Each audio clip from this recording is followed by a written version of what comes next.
सती और शिव के द्वारा अग्नि की परिक्रमा। श्री हरि द्वारा शिव तत्व का वर्णन।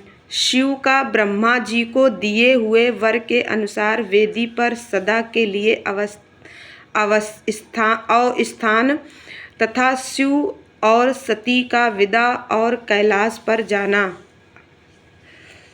ब्रह्मा जी कहते हैं, नारद कन्यादान करके दक्ष ने भगवान शंकर को नाना प्रकार की वस्तुएं दहेज में दी। यह सब करके वे बड़े प्रसन्न हुए। फिर उन्होंने ब्राह्मणों को भी नाना प्रकार के धन बांटे। तत्पश्चात लक्ष्मी सहित भगवान विष्णु शंभु के पास हाथ जोड़कर खड़े हुए और यूँ बोले, देव देव महादेव, दया सागर प्रभो, तात आप संपूर्ण जगत के पिता हैं और सती देवी सबकी माता हैं। आप दोनों सत्य पुरुषों के कल्याण तथा दुष्टों के दमन के लिए सदा लीला पूर्वक अवतार ग्रहण करते हैं। यह सनातन श्रुति का कथन है। आप चिकने नील अंजन के समान शोभा वाली सती के साथ जिस प्रकार शोभा पा रहे हैं, मैं उससे उल्टे लक्ष्मी के साथ शोभा पा रहा हूँ। अर्थात सती नील वर्णा तथा आप गौरवर्ण हैं, उससे उल्टे मैं नीलवर्ण तथा लक्ष्मी गौरवर्णा हैं।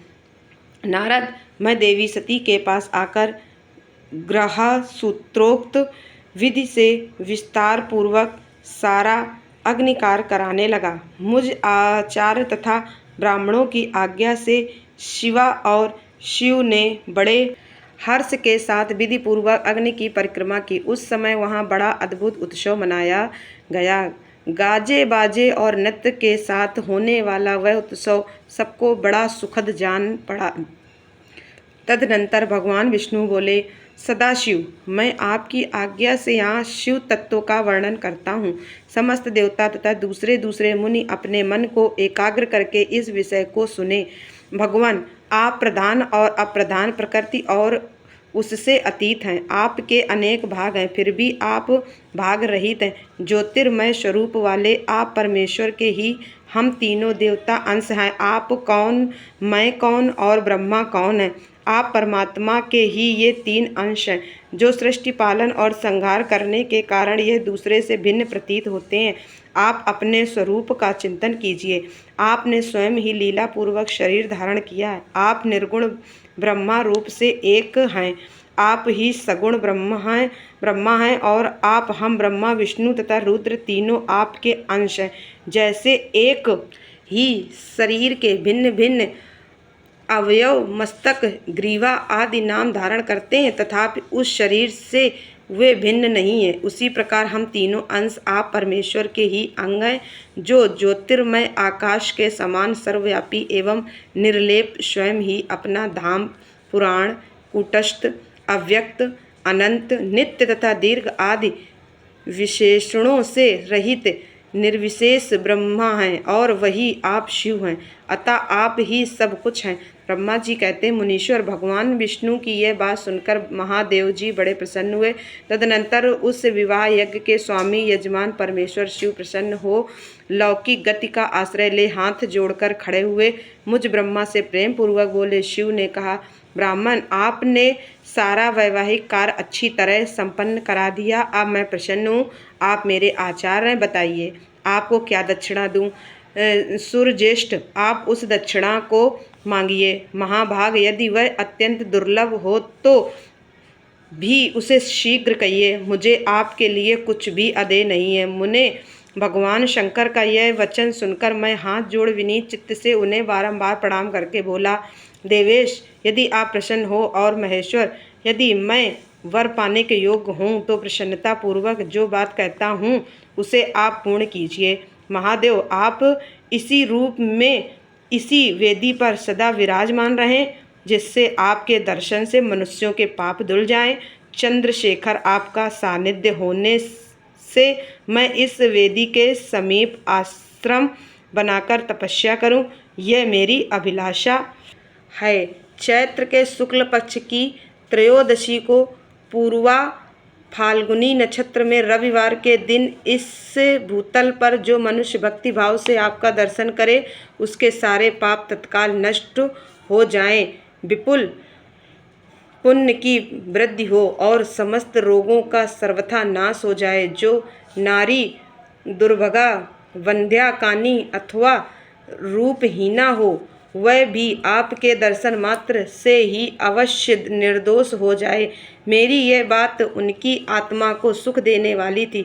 इसे सुनकर भगवान शिव ने प्रसन्न चित्त से कहा, विधाता ऐसा ही होगा। मैं तुम्हारे कहने से संपूर्ण जगत के हित के लिए अपनी पत्नी सती के साथ इस वेदी पर सुस्थिर भाव से स्थित रहूंगा। ऐसा कहकर पत्नी सहित भगवान शिव अपनी अंश रूपिणी मूर्ति को प्रकट करके वेदी के मध्य भाग में विराजमान हो गए। तत्पश्चात स्वजनों पर स्नेह रखने वाले परमेश्वर शंकर दत्त से विदा ले अपनी पत्नी सती के साथ कैलाश जाने को उद्यत हुए। उस समय उत्तम बुद्धि वाले दक्ष ने विनय से मस्तक झुका, हाथ जोड़ भगवान वृषभध्वज की प्रेम पूर्वक स्तुति की। फिर श्री विष्णु आदि समस्त देवताओं, मुनियों और शिवगणों ने नमस्कार पूर्वक नाना प्रकार की स्तुति करके बड़े आनंद से जय जयकार किया। तदनंतर दक्ष की आज्ञा से भगवान शिव ने प्रसन्नता पूर्वक सती को वृषभ की पीठ पर बिठाया और स्वयं भी उस पर आरूढ़ हो हुए प्रभु हिमालय पर्वत की ओर चले। भगवान शंकर के समीप वृषभ पर बैठी हुई सुंदर दांत और मनोहर हास वाली सती अपने नील श्याम वर्ण के कारण चंद्रमा में नीली रेखा के समान शोभा पा रही थी। उस समय उन नव दंपत्ति की शोभा देखकर श्री विष्णु आदि समस्त देवता, मरीच आदि महर्षि तथा दूसरे लोग ठगे से रह गए, हिल डुल भी न सके तथा दक्ष भी मोहित हो गए। तत्पश्चात कोई बाजे बजाने लगे और दूसरे लोग मधुर स्वर से गीत गाने लगे। कितने ही लोग प्रसन्नता पूर्वक शिव के कल्याण में उज्ज्वल यश का गान करते हुए उनके पीछे पीछे चले। भगवान शंकर ने बीच रास्ते से दक्ष को प्रसन्नता पूर्वक लौटा दिया और स्वयं प्रेमाकुल को प्रथम गणों के साथ अपने धाम को जा पहुँचे।